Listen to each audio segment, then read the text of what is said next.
everyone, and welcome back to the channel. It's that time of the week once again. It's time to have a look forward and back at Super Rugby. Round 14 and 15 are coming and going, and we've got a full round of analysis and previews, predictions, all the good stuff that you're tuning into the channel for. And as always, we like to bring on a special guest to the channel. And this one, he's a newbie, he's a newcomer for the first time on the channel.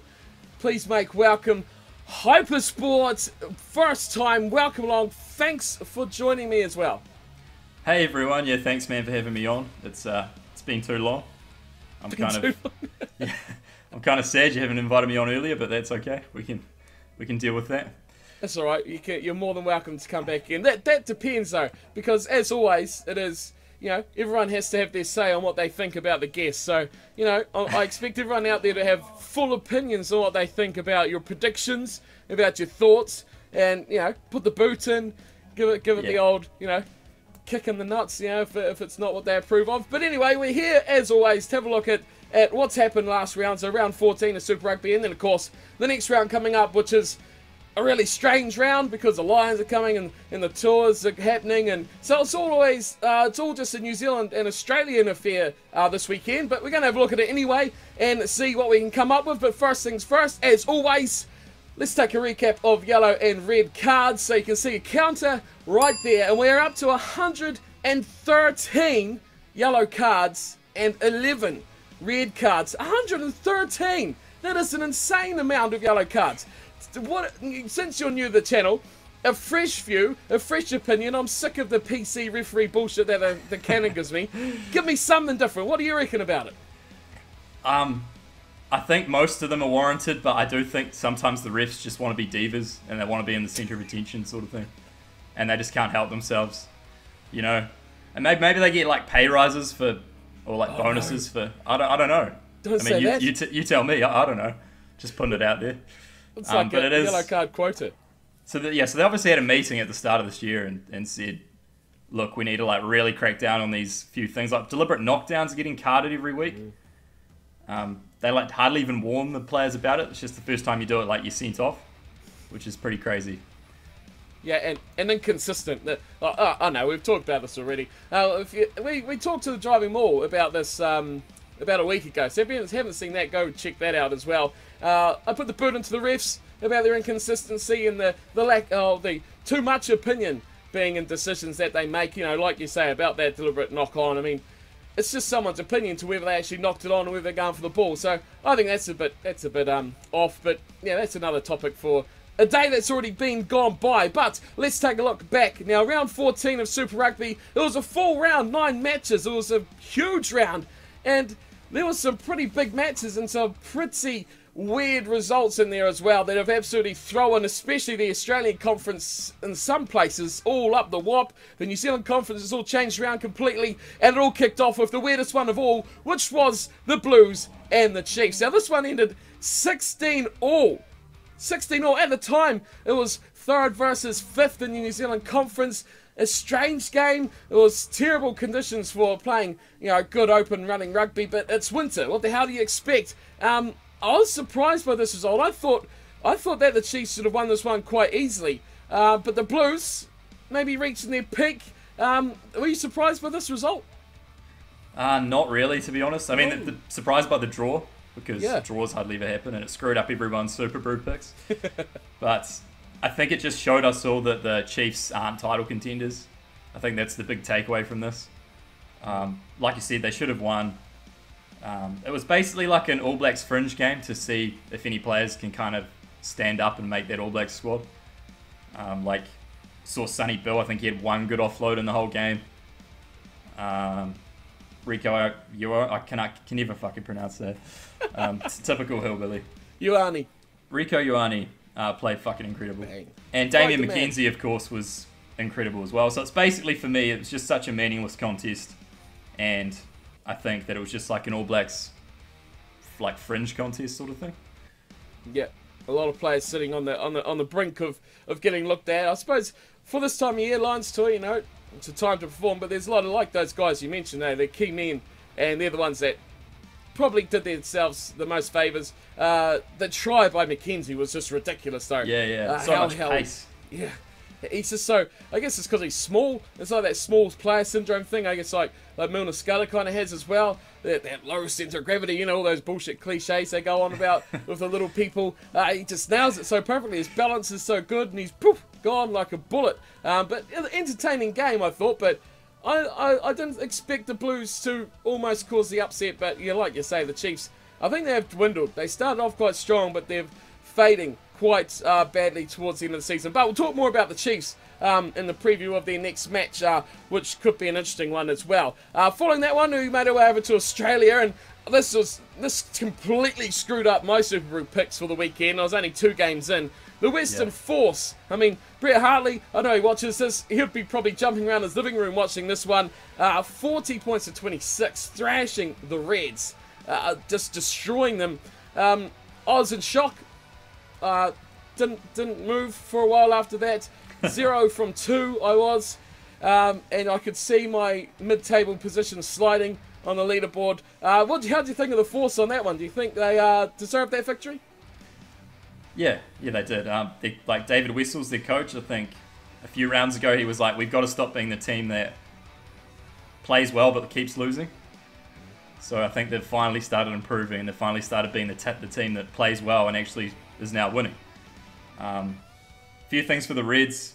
Old style Quade Cooper made a reappearance where he was doing those like 2-pump passes and stuff like that. The Reds look so drowsy on defence though. Like they look like they didn't want to be there at some stages. And Stephen Moore with his 2 tries as well. He's going to be Wallabies captain now for the next 10 years probably. But yeah, that's about it. Yeah, old Stephen Moore, he's evergreen, isn't he? The Reds seem to be, if they start going downhill a bit, they just throw the towel in a bit, especially in that match. But we got to give credit to the Western Force. Again, plenty to talk about on the Western Force. But their playing is this weekend as well, so we'll catch up with them in the preview part of the show. Next up, we're off to the Sunwolves. Now, the Sunwolves, I thought this was a great chance for the Sunwolves to pull a victory out of the bag here. The Cheetahs, terrible tour. They were looking pretty abysmal, but they saved everything up for this one. They absolutely destroyed the Sunwolves.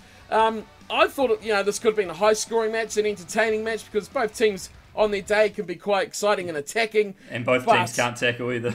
Exactly. Both teams' defence is horribly poor. But the Cheetahs, they're such a stupid team. Like, I know there's a lot of Cheetahs fans watch these, but how frustrating must it be to be a Cheetahs fan when they can play so good, roughly? They're a decent team, mid-table you'd expect, but so bad on other weeks. I thought the Cheetahs played good. Were you impressed by what they did to the Sunwolves? Yeah, they played well. I think when they get matched up front or beaten up front, that's when they get destroyed. The Cheetahs have to get over this thing where they've always been that stereotype team of like, they have a good run, they run the ball, but they always lose, but they run the ball well. And, I think they need to get past that stereotype, and they need to get some big forwards in that can actually get them on the front foot a bit more. Great full field tries in that game though. And yeah, like I said, when both sides can't tackle, at least it's exciting. So yeah, some real good tries in that game. And the Sunwolves, yeah, they're what are they, last at the moment? Oh, they probably would be pretty close to that, yeah. Let's have a look at the standings. Overall, if you had a big table of it, what have they got? 7 points. So yeah, they got 1 point less than the Rebels. So yeah, they are right down there. Yeah, they're right at the bottom. They should be doing a lot better. Yeah. They should at least be up with where the Jaguares are, basically, because they have that massive home field advantage, and bit of travel time to get there. So they should be doing a little bit better than they are, I think. I know that might trigger some people out there, but that's the truth. Yeah. What surprised me most about that match was the fact that they only scored 7 points. It's not surprising the Cheetahs scored 47. There's the fact that the Cheetahs actually defended well enough to shut them down, or the Sunwolves are that poor in their handling and that they only scored 7. 1 try, never going to be good enough. And even when you're playing the old Cheetahs, and the Cheetahs aren't doing that well either themselves. They're second in their conference, but they've only got 3 wins, so it's not like they're really carving the competition up at any state either. It doesn't take much to come second in those conferences, eh? See, if they were in Australia... no. Yeah. Yeah. But yeah, that was a big win for the Cheetahs. I was surprised. They put in a great display there to put the Sunwolves to bed. Next up, we're back in New Zealand. And interesting match, this one. Highlanders are up against the Waratahs.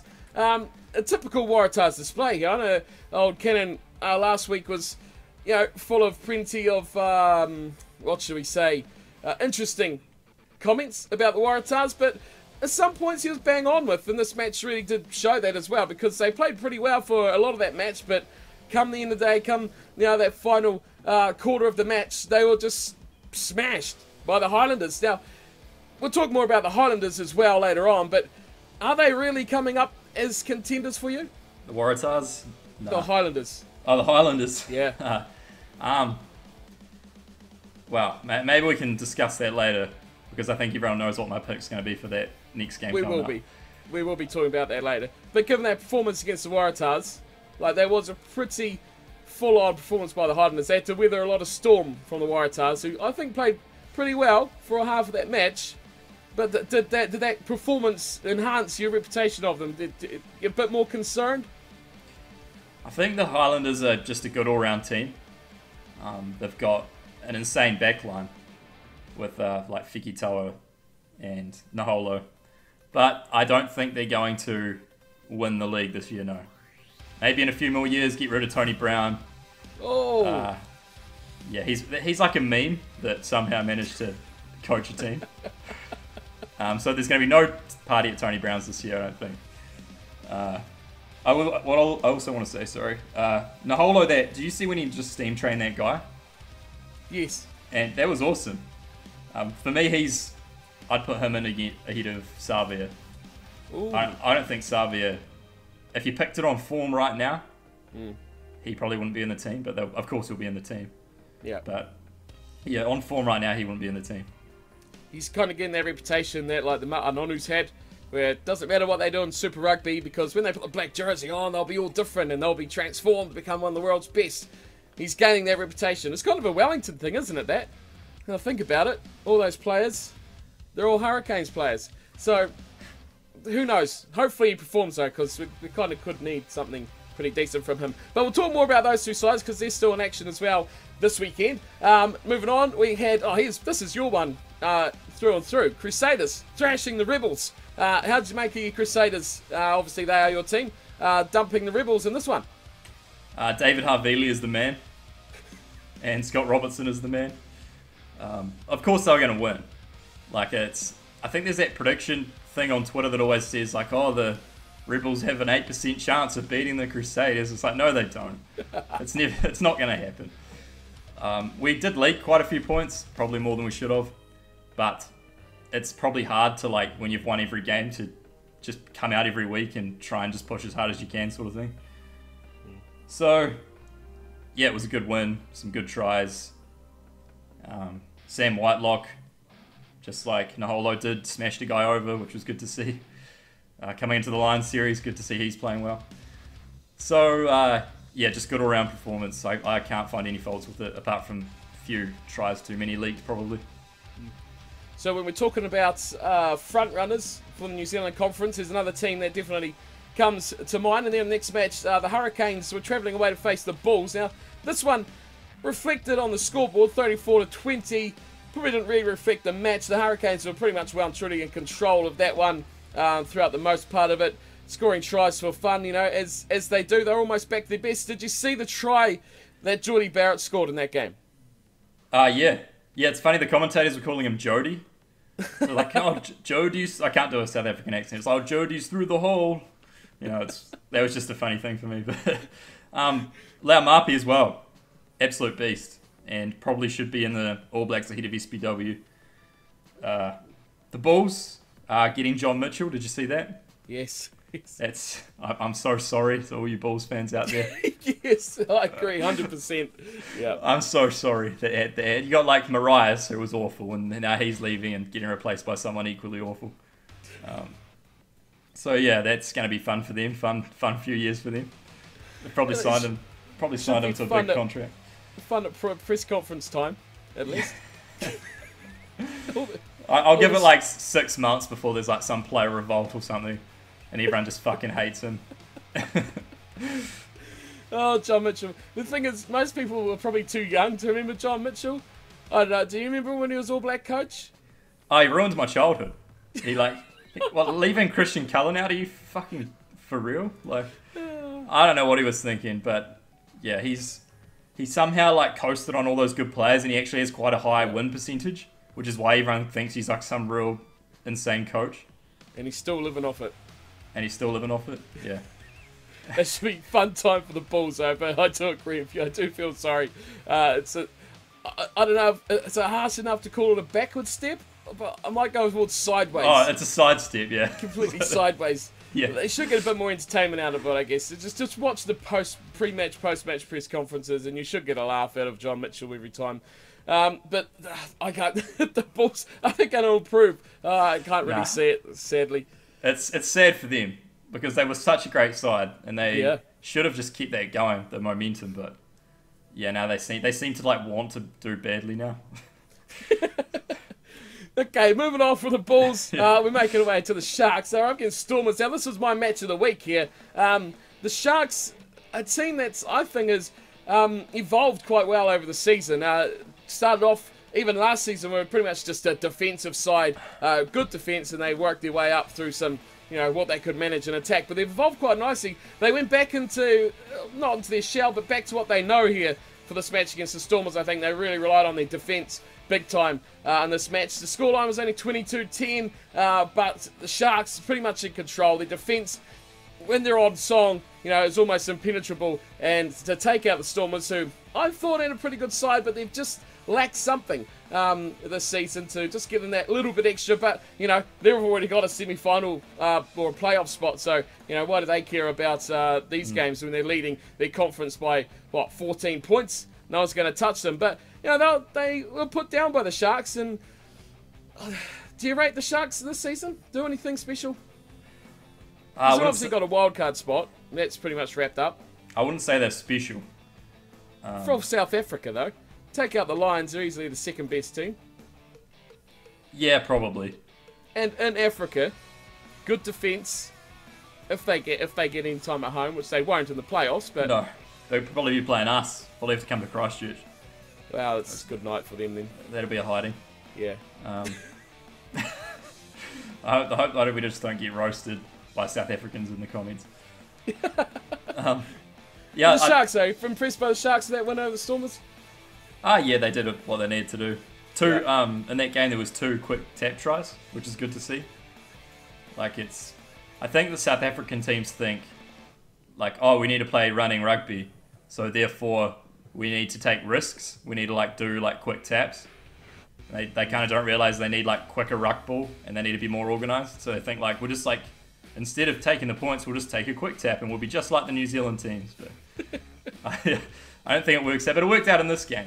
So it's good to see. It's good to see teams actually trying something different. Anyway. Yeah, South Africa was pretty much, or used to be, very stuck in their ways about their style of play. But the Sharks do lead the way. Some of the teams still are, though, eh? Yeah, for sure, yeah. But at least they're trying. Come on, give them credit. All their players are leaving, though, which I just saw tonight, just before we record this. 2 players leaving. Dysel from the Sharks, and who was it? Oh, De Jong from the Stormers. Both heading off. Where are they going? Ulster and Wasps, that's fairly good players heading overseas. So the exodus from South Africa is now on. Yeah, seems to be every year there's a different country. It's a shame. Because they had all this money set aside to top up their wage so people wouldn't leave. But they keep fucking embezzling it. They can't help themselves. So all the executives are becoming filthy rich, and all these shady guys behind the scenes, and yeah, the players are just leaving. It's a real shame, because the money was made available last year. It was 90 million rand. I have no idea how much that is in New Zealand dollars. 20 million, I don't know. It's a real weird exchange rate. It's 27 per New Zealand dollar or something. But yeah, the money was there, so that's a real shame that's happening. I'd be pissed off if I was South African. Yeah, but someone might be pissed off because he'll be off the way to his bank, won't he? But that's a problem with Africa. all South Africa in a way, isn't it? It's that sort of behind the scenes. It's all the political crap. It's all the above the players that ruins the game that's down on the field level. Definitely, and they have they sort of have the infrastructure to generate good players. Like I said in How to Fix the Springboks, just plug that while I can. Like I said in that though, they do need to start extending out to the black players, the school kids, out in the poorer communities that aren't getting those opportunities. And if they did that, the team would, the colour, they know how they're doing that transformation at the moment. That would sort itself out if they actually went to the grassroots, and because the Springboks at the moment's made up of basically players from 25 schools, and there's 6,000 schools in the country, so there's a lot of something like that. So there's a lot of kids that just aren't getting a look in, and they need to at least go scout around those schools.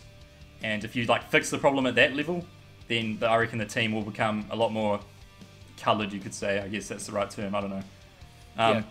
It'll become a lot better than actually forcing the team to be 50% white, 50% black sort of thing. Yeah, definitely. Yeah, should just be the best players, but you need to have the best players available. Well, it's a touchy subject. Opportunity. Yeah, that's what everyone needs. But another topic for another day. Moving on. Biggest surprise of the weekend, I think this one. The Brumbies pretty much thrashing the Jaguares. I had the Jaguares to win this one. I didn't think the Brumbies had this sort of game in them, but they scored lots of tries, they scored lots of points, they picked up a bonus point, and they've effectively put the Australian Conference to bed. Especially with the Waratahs sucking like they did against the Highlanders as well. So the Brumbies are selling it up. They learn how to score tries. What's going on in Argentina, I don't know. Were you surprised by this one? No, I picked it. No. I picked it on the old SuperBru. No, I wasn't surprised. What was your margin, out of interest? Can you have a look? Yeah, the Jaguares are kind of becoming like a one-trick pony. They have that maul, and that's all they kind of do at the moment. Yeah, I thought the Brumbies would really play into their hands with the style of play. That's why on the preview last week I thought, there'll be two teams that were playing a forward-dominated sort of game. But, the Brumbies, they score tries, they score points, they pass the ball out to the wingers who probably haven't seen that oval-shaped thing for a while. And Tom Banks, that fullback. Yeah. He had a brilliant game just out of nowhere. And he's been rubbish all year. Yeah. I mean, Australian rugby's coming back. I don't know what everyone's talking about. No, I had Brumbies by 5, so a bit off. But, yeah. Still got the point. Yeah, no one. I'm looking at it now, and no one had it by as much as it was. Everyone's the highest is by 12 or something. So, yeah, it's a bit of an upset there. Yeah, they all thought the old Jaguares would wipe that one away with no problems whatsoever. But the Brumbies, again, they're in action this weekend, so we'll have a talk about them. The Jaguares, they started off so well, and like I say, they've fallen away. But still promising signs from the Argentinian franchise, which hopefully continue on next year as well with all 18 teams. I might add there just at the end. But final match of the round, Lions and the poor old Kings. I feel sorry for the Kings. I like the Kings. They're my new favourite soft spot team. They got thrashed though, 54-10. The Lions, they're just too good. Competition contenders for you, the Lions, because we won't be talking about them in the preview because they're not playing. What chance do you give them? I think they're definitely probably the second best team in the competition at the moment. Yeah, if I was to predict it now, I'd say it would be us and them in the final in Christchurch. But who the hell knows? So yeah, I think they definitely have a chance. They're doing they're so consistent, which is something that no other team in South Africa possesses, is they just can keep winning. So yeah, I think they could possibly challenge for the title. If they have to come here again, it'll probably be the same outcome as last time. Yeah. They do tour better than any other South African side though. All the other South African sides, once they hit the road, it all goes pear-shaped for them. But the Lions, they are better. But I still think they'll struggle to come New Zealand. Of course, they haven't played a New Zealand team this season either. So there's always that unknown of what they can do and how good or bad they'll possibly be. But definitely they're right up there for threat for mine. They thrashed the poor old Kings. But I'm picking the Kings for glory before the season is out. Did you see those yellow cards in that game? What the hell was the first one for? I have no idea. I think the guy just had too nice of a beard or something. The ref didn't like it. He's like, I can't grow a beard like that. I'm sending you off. I actually don't know. I don't know what that was for. And the second one, was like a supposed high tackle or something. Oh, I did see that one. Was that legit? That was the one where he pretty much tackled the guy around his knees. Oh, yeah. Yeah, no, I saw like a replay of that, yeah. Yeah. Yeah, what the hell? I didn't understand that one either. That was a bit weird. Yeah. That was the ref just wanting a few headlines, that one. yeah. He just wanted to get himself trending on Twitter or something. Yeah. Ref calls, yeah.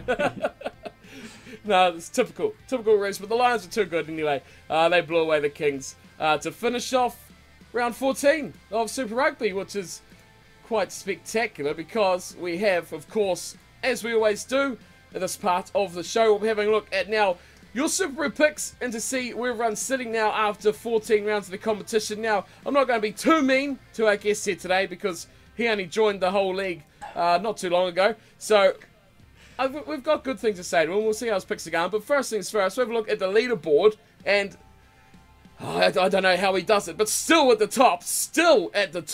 How? I need some tips from this guy. Caleb42N, still blitzing it. Number one, I want to see how many weeks. I'm going to do some research to see how many weeks he's been sitting at the top of the table. Devon's sitting right below him in second, but we have a change in third. Wynyard is climbing the leaderboard up from fourth, and Nate slips down to fourth underneath them. But other than that, it's pretty much unchanged around where I think there's a lot of results that people didn't pick as well. So it was a testy one. Further down, there's a real battle going on further down though. Don't worry your socks about this. Look at this. My picks are sitting 27th. Unfortunately, I went down one, but Brett Hartley, I seen your comments on Twitter, buddy. You're up 3. And he's coming for the gauntlet. He is just 0.83 points behind. And then the Scottish Cannon is down another 2 spots. Oh, no. He's on 97.66, which is only, 0.34 of a point away from Brett Hartley. So I was all getting really tight and testy for the end of the competition. Your picks, though, you are down in 53rd. But to be fair, you've only had 17 games. But I'll be nice to you because this round, you were actually the 4th best pick of the round. So, what's the tips? How do you get in the top 5? Let us know. Come on. Well, it's just years of dedication and dirty homebrew beer usually helps out a little bit. I don't know. It was just lucky. Everyone got the first 2 ones wrong, so I think I just kind of got the rest right somehow. And somehow that because I just didn't fuck up the rest of them, somehow got me into the top 5. Storming up the leaderboard though, 5 spots up, and you're probably just about the biggest jumper of the whole weekend, I think, because no one really moved too much. It's only peasants down there. It's nothing to be proud of. Those guys probably aren't even playing at this point. It's alright, because it's a good time now anyway. There will be a Lions and International Tours picks going on the channel. I'll be sorting them out this week, so if you're keen on joining those, stay tuned. There'll be a video coming up about that very, very soon. So, a lot of you saying about it this week, so just keep an eye out for that coming up. Hopefully, if you've got alerts on, all that bell crap, that goes on, whatever, promote all that stuff as well. So keep an eye out for that coming up. The yellow cap did go to Smarty Highlanders fan. I think his name is there. Doesn't quite fit in the whole box there, but picking up the yellow cap, good round of picks there for him. And of course, following that, we'll have a quick look at how, of course, the big one is going, which is the fantasy team. Now, are you part of the fantasy team? Nope. Picks, you don't have one? Okay, so we'll quickly go through these. Oh, good God, we've got to change. We've got to change to the top of the leaderboard. This is exciting. Because Dick's out. The best name in the whole competition is now number 1. He has dislodged the Blues. And have you seen these names? The awesome transgender sloths. Dick's out. How awesome is that? Solar Eclipses, I mean, we've got some great names in here. Solar Eclipses actually picked up the yellow cap as well, so he is on fire, moving up 4 spots now. He was a leader at the start of the season, back into the top 4 as well, so he's looking good. I'm not sure how my team's gone. We'll have a look and see. Oh, there we go, down to 26th. Still there or thereabouts, dropping 1 spot, but we're not doing too badly. Let's pick on whoever got the wooden spoon, which is down here with a Titanic Bats. Down in 53rd. What a terrible round of picking. It's because they got a shit name. Rubbish name. Need a bit of name. That's what it is. It's all about the name. That's what makes the difference. What player wants to play for that, Exactly. Wouldn't they prefer to play for Dicks out? And that is the fantasy team leaderboard. Big changes, big movers. But now on to the main part of the video. Of course, it is time for Super Rugby preview for round 15. So we have just 5 games to go through this week, which isn't too many. All New Zealand and Australian teams. So with 2 New Zealanders here, it should be nice and fun. That's why I got you on especially for this one. You see, I had a plan all along. I wasn't ignoring you, honest, really. Yeah. But it all kicks off. Amazingly, it's in Samoa, of all places, where the Blues are up against the Reds to kick off round 15. Now, do you think playing in a place like Samoa is going to have any effect on this match for either team? Probably not. The Blues are going to win. The Reds are just going so far downhill now. If you lose to the Force, it's really, even the Blues are going to be like far too out of your league, you know. No, I don't think Samoa's going to make a difference. It's good they're taking a game there though. Yeah. Like I'd expect it'll be much like Fiji, you know, it'll be packed and just like pumping atmosphere. Yeah, that game was funny because like half the crowd was wearing Crusaders jerseys and half was wearing Chiefs. So it's kind of like they just made a decision when they went into the shop which team. But one of them probably had a discount on a $10 off, you know. Yeah, well, yeah, well, maybe one of the jerseys was cheaper than the other. Yeah, but no, if any Fijians out there, you're welcome to join our bandwagon. The more the merrier. And we're going to win the league this year, so, you know, you should definitely think about continuing your support, not just one-off. And buy more merch, you know. I'll just stop now. Do you work for the Crusaders or something? I used to. Did you? Yeah. Oh, really? I was like a really slack video analysis intern. That's another story. What the hell are you doing? You should be still doing it. Where did that go? It wasn't really my thing. Oh, I was like coaching at the time, and I was enjoying that a lot more. Like, it was obviously cool to be there and like meet Todd Blackadder and Richie McCaw and stuff. But yeah, it wasn't really my thing. I guess analysis, I more just like to kind of do my own thing. Fair enough. I'll explain it in another video, probably. Another topic for another day, as always. So, back to the game. So, given that draw against the Chiefs from the Blues, do you think that the Blues are playing at their peak of their powers right now, the best that the Blues have to offer? Yeah, pretty much. Like, their first 5, like Piers Francis, is that his name? Yep. I don't even know his name, that's how bad he is. But he's just not good enough. They've had such troubles at first 5 for so long. I don't know what they're going to do about that, but that's really the missing link, because now they have SBW, Rico Ioane. They have like a good back line, and it's just that link, that missing link that they need. And their forwards are good too. Like, they're making enough meters. They're making some of the most meters in the comp, I'm pretty sure. If I have a look at my stats here. They make 478 meters per game. To the Reds, 413 meters per game. So that's quite a lot. Field extra. I know that's like a random number, but that's actually quite a lot in Super Rugby. So the forwards are good enough. They got like Luatua and stuff. So they've got a good enough team. Just need that first 5, I think. Yeah, and of course they got Pulu coming as well, which made a big difference for them at halfback or scrum half, whichever hemisphere you're watching the game from. But finally, on the Reds, do you think they deserve to be 4th? Now, of course, they've dropped down after that loss to the Force. Do you think 4th is fair for the Reds? Because they've been pretty terrible this year. Yeah, they should be lower than that. 4th in Australia. There's only 5 teams, remember? Yeah. Who's last? The Rebels? The Rebels, yeah. Yeah, it's a real toss-up, isn't it? It's a real depressing toss-up. Yeah, I don't know. I guess we'll see what happens. There was a guy in my comments last year who was like, "Oh, this is the year the Reds are coming back. They've figured it out finally, and you shouldn't rip them out." And in my How to Fix Super Rugby video, I was like, "If your team's shit, then no amount of tweaking the system is going to fix it." And I put a picture of the Reds up, and like a few other teams, and everyone in my comment section was like, "The Reds aren't a shit team. The Reds are one of the best teams. Don't shit on the Reds." And I just like to rub it in everyone's face right now that yes, the Reds are a shit team, and you have to deal with it. I'm sorry, it's the truth. Far better at league than they are at rugby. So yeah. And they are behind the Force, the Western Force. Have you got a margin for that match? I have Blues by 7. 7? Yeah, that's conservative. But the Blues... Don't tell me you've got the Driving Moors logic of picking matches, do you?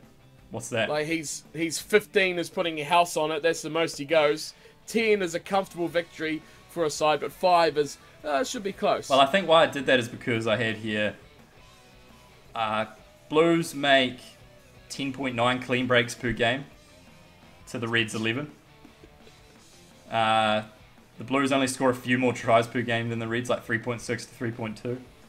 So that's kind of the logic behind it. They're not as good as everyone thinks they are, I guess. Like, just because they're a New Zealand team doesn't mean they suddenly like are better than all these other crappy teams around the world. So yeah, I just think the Blues are overhyped in this one. Stat analysis master. Well, yeah, I like I said, I have a job doing this sort of, so it's. I mean, some of the stats here I just kind of pull out of my ass to make it look good, but you know. No, makes sense. That makes perfect sense because I'm going complete opposite. I'm saying the Blues are going to win this by 26. Yeah. So it's going to be in between those two somewhere, isn't it? Yeah, I think it'll definitely be a Blues win regardless. And it should be a great match too in Samoa. Getting over there and just like that Fijian game as well that the Crusaders were in. But speaking of Crusaders, look at that perfect segue to our second game. I think it's going to be match of the weekend again involving the Crusaders. It seems to always be that way. They're up against the Highlanders, and we talked a little bit about it before, where the Highlanders are going to be up and challenged to the Crusaders. But they're still undefeated, of course, the Crusaders. We'll carry on with that. Do you think the Highlanders are their biggest threat in New Zealand now, or still the Hurricanes? Yeah, probably still the Hurricanes. I think the Because they've got to still play both of them before, well, this weekend, obviously, in the Hurricanes are their final match. So, could be a toss-up. Those will be their two toughest games. Do you think the Highlanders are going to be a good threat, though? Well, the Highlanders conceded some silly tries last week. I mean, so did we, to be fair. But like, there was a tap try where the guy just took a quick tap and like ran and scored. So they're going to need to be far more awake if they want to beat us. But there's a chance they could beat us. I'd put it at about 15-20% they could beat us.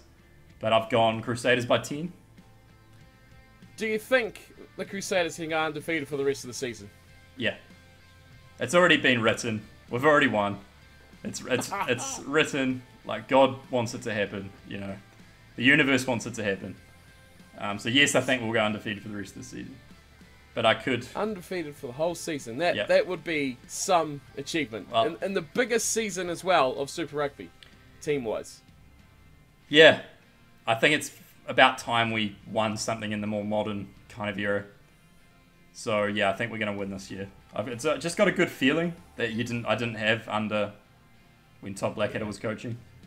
Do you think he's the best coach in the country at the moment? Scott Robertson? Yeah. Yeah, he's outsmarting everyone. And he just seems more... He says interesting things. If you watch his press conferences, that's always a good indicator that he's actually a smart guy. All the other coaches are just like, yeah, the boys played really well. And we're looking forward to next week, building on a few things at training. So, but he's like actually talking about it, how he's trying to work the systems and how he's building the culture and stuff. So I think he's way smarter than he probably lets on. And yes, I think he's the best coach in the country at the moment. And I hope the All Blacks don't snap him up somehow as a defence coach and steal him from us, because that would be a travesty. Yeah, and he's followed that on too for the success that he had with the under-20s, I think. Different sort of thing, but I think this season alone he's proven that he is as good as what he's achieved so far actually has shown, especially that game against the Hurricanes. I think that really hammered home the fact that, shit, this guy's actually a decent coach. He's got good players and he knows how to use them. Well, I mean, Todd Blackadder had arguably a better team back then. Yeah. And he couldn't quite pull it off. And I think he's a different kind of coach. Maybe it just wasn't quite good enough to, or didn't have the experience enough yet to take the Crusaders to a title. So, yeah, it's probably good to get an actual coach in that's been coaching for a long time and worked his way up. Like, Todd Blackadder was pretty much just thrown in because he was Todd Blackadder. And I've got a lot of respect for Todd Blackadder, by the way. I'm not bagging on Todd Blackadder. That would be ridiculous. So yeah, I think he is the new Robbie Deans, and I think he's going to take us for another run. That you had to drop that name in it, didn't you? You just ruined the whole reputation of the show with Robbie Deans. What are you going by? 10, did you say? Yeah, 10. Crusaders by 10? Yeah. I think that's quite similar. I'm going Crusaders by 7. So I think it's going to be tight and close. Should be a good attacking game, but I think top 2 inches, where the Crusaders will have this one again. Tactically, the master plan will be all over the Crusaders to take this one away. So we're agreeing too much here. Yeah, well, it's just that New Zealand inside knowledge that everyone's always talking about. It's funny, man. People there's this guy in my comments that was like, Seth did this big analysis, and I was like, oh man, you should start a YouTube channel. He's like, that means so much coming from a New Zealand commentator. I was like, we're no smarter than you, man. Like, we just happen to live on a different piece of earth. Yeah, we really don't. We don't know what's happening inside the All Blacks camp or anything like that. But people seem to think somehow New Zealanders know something about rugby more than everyone else. But I want to say that's definitely not true. You're giving away all the secrets now. Yeah. Don't tell them the oh shit! Edit this bit out. Yeah. Oh. Don't tell them about those secret meetings we have every week with Steve Hansen or anything. Yeah, one-on-ones per house. Yeah, the whole country. Yeah. There's only a few of us, so just a couple. Only takes a few hours. It's no big deal. Yeah. Okay, following on from that, I think this is going to be the interesting match of the round, though. Chiefs up against the Waratahs. The Chiefs, they can't afford to slip up again. They've fallen out behind the Highlanders, and they need to get back on their horse. So they're going to be, that's what, 6th, 7th kind of qualifier sort of thing if they don't get up there and get above the Highlanders again. So this will be a big round for the Chiefs, because if the Highlanders do lose to the Crusaders, it's an opportunity for them to jump back up. Of course, they've got that game in hand, which is that Dicky one-match round, which is the weekend after. We'll talk about that another day, because that is just an insane thing. Do you think the Chiefs are going to struggle against a team like the Waratahs who attack, not a defensive side, but just attack and do nothing else, like we've seen against the Blues, a team that does attack and throw the ball around a bit? Do you think they're going to struggle similarly against the Waratahs, who did do quite well in a portion against the Highlanders? Probably a similar kind of game. I've got here, I have stats for this one, so prepare yourself. Go for it. Both sides have scored 44 tries this season, so exactly the same. The Chiefs can see 13.3 less points per game, though. So they've got a far better defence. The Waratahs actually make more metres per game, a little bit. And I think basically what they are is Filau is really where their danger is. They've got a few dangerous players scattered around, but not as many as the Chiefs have. James Lowe's playing very well. And of course they've got Crude in there, who's probably got better game management, you could argue, than Foley, although Foley's no slouch. Except on defence, he's awful on defence. Got a 59% tackle accuracy this year, Bernard Foley. Yeah, that's terrible. That's worse than Bowden Barrett. I think he's sitting around 60 something, so... What I'll be interested to see is what Clay Cooper's is. Oh, let's not look at that. It'll be below 0 or something. There was a moment there, yeah. He just jumps at people, tries to bear hug them. It's kind of funny. He's a terrible defender. Yeah. The Waratahs, you got more stats? Nope. It's only 100 words long, so I got to fit it in. So no, I don't have more stats. But I think once you stop Filau and you rush up and put Foley under a bit of pressure, I don't think they've got much really to offer. Do you think the Waratahs fairly based on their season's performance this year, obviously because it's so close in Australia, 19 points there on the Reds in 4th, they're only on 16. Where do you think the Waratahs deserve to finish based on how they've played this season? Because they could finish anywhere from 2nd to 4th. Where are they now? 2nd. They're on 19 points, the Force are on 17, the Reds are on 16. I have no idea how this system's functioning. Where do I think they're going to finish? How many games they got left? 2, and one of them's against the Chiefs. Just a couple. Who's the other one against? Oh, well, that's this game coming up. So they're playing. The Waratahs playing the Chiefs, and then after that they are going, because it's all a messed up round. They're playing the Jaguares in Sydney, and then they are playing final round. They're against the Force in Perth, though. Well, that's the big crunch match, isn't it? Yeah. That could decide the yes. leaderboard. Sorry, they'll probably beat the Jaguares in Sydney, I'd say, and then Will they beat the Force? Who the hell knows? It's a sad state of affairs for Waratahs fans when you're really concerned about going to face the Force. It's like make or break for your season. Because they could finish as low as 4th position. Daryl Gibson. That would be a disaster. Daryl Gibson needs to go, I reckon. Or you're on the Gibson out train as well. Oh yeah, I was going to apply for the job as like a joke as a video. Because I just think they need another Cantabrian to come in and fuck things up for them.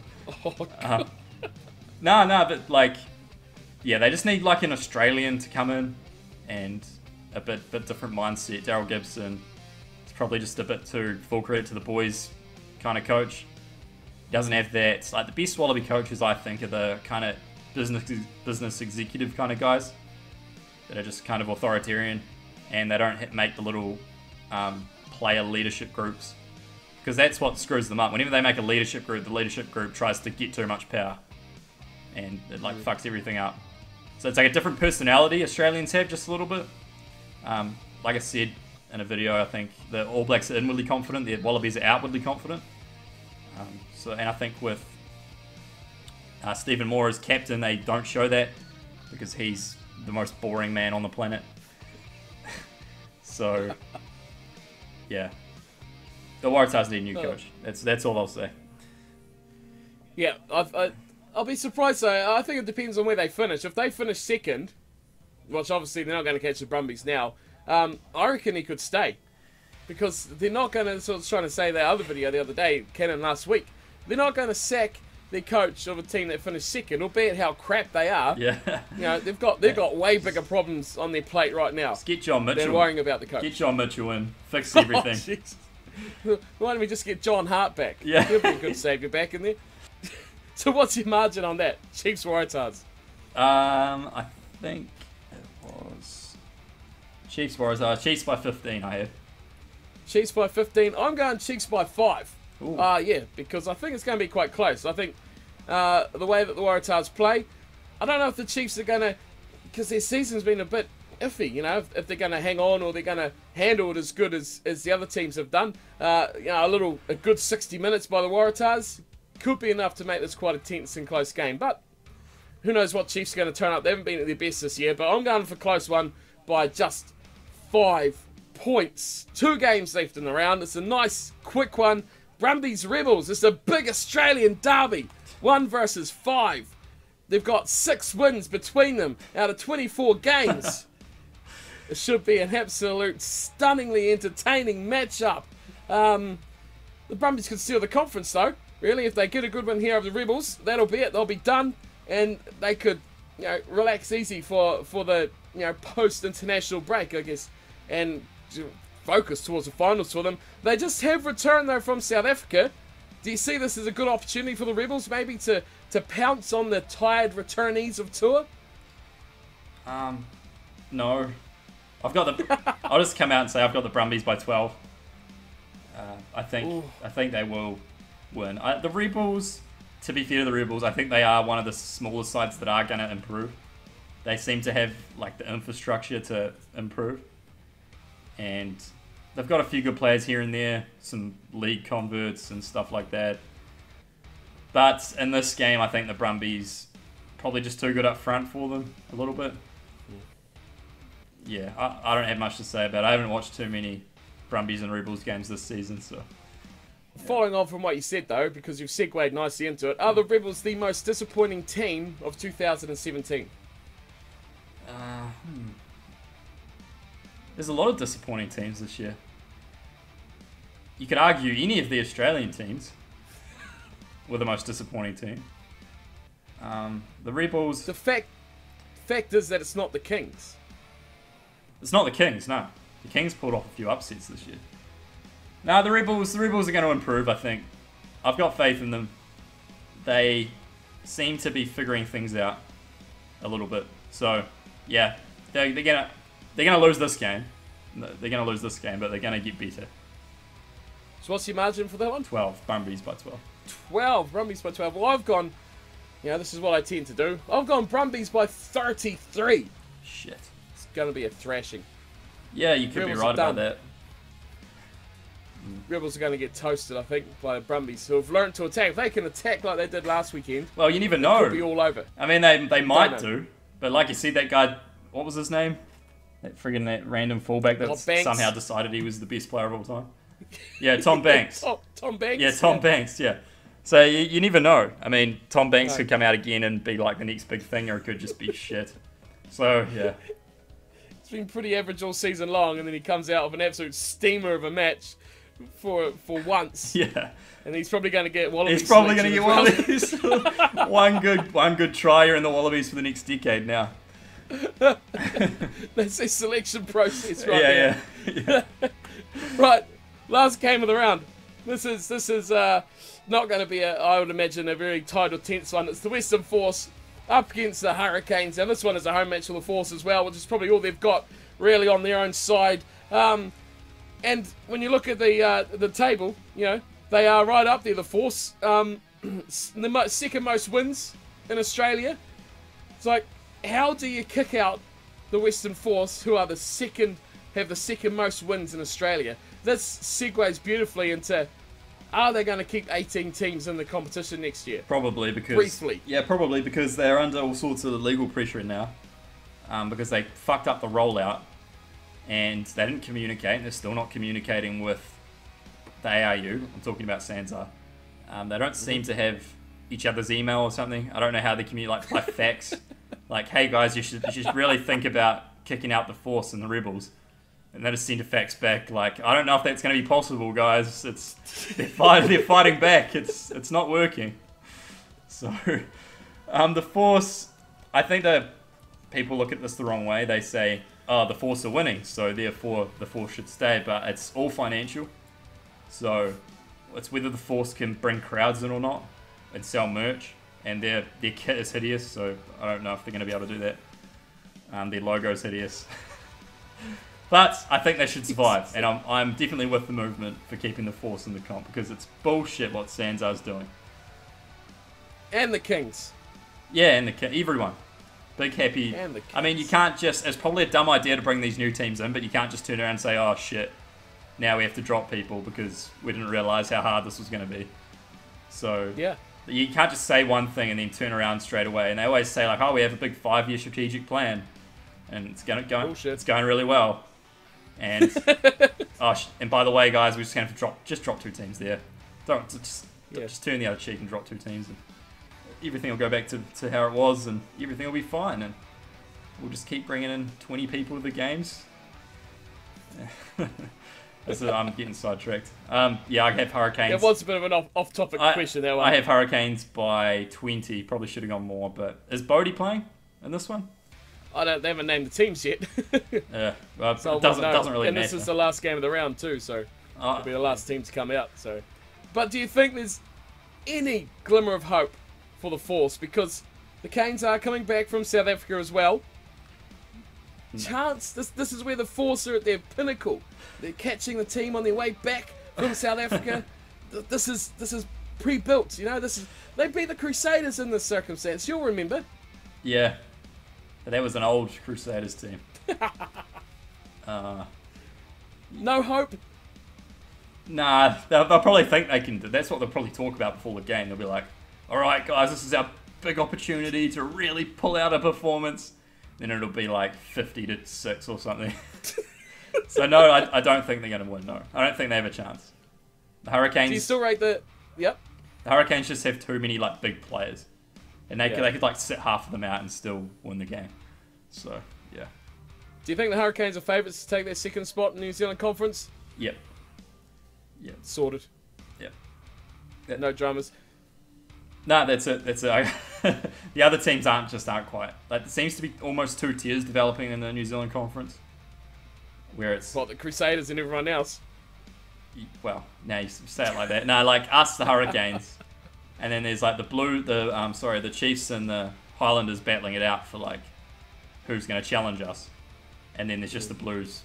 Probably should join another conference at this point. And the Blues will be leading 3 out of 4 conferences if they are in any other. They'll be leading Australia and Africa 1, and they would be 3rd in Africa 2. How crazy is that? Because the Lions are tops. Lions are top. But that is it. So what's your prediction for that one? What was your margin? I just had Hurricanes by 20. 20? Yep. Well, I'm going Hurricanes by 27 for that one. So it should be a big one, I'd imagine, anyway. I don't see the Force doing anything special despite being at home. They haven't done that for a while, but who knows what they could do. The Hurricanes, though, should be coming back home. Hopefully before the All Blacks fit. Near him on a scudder, too, I've seen is on his way over there to join the team for that match as well. So it'll be good to see him hopefully getting some game time. And hopefully maybe getting some time back before the Lions come in as well. On their little aeroplane that's on every single photography picture at the moment. Yeah, we were off camera talking about that, so everyone has no idea what the hell.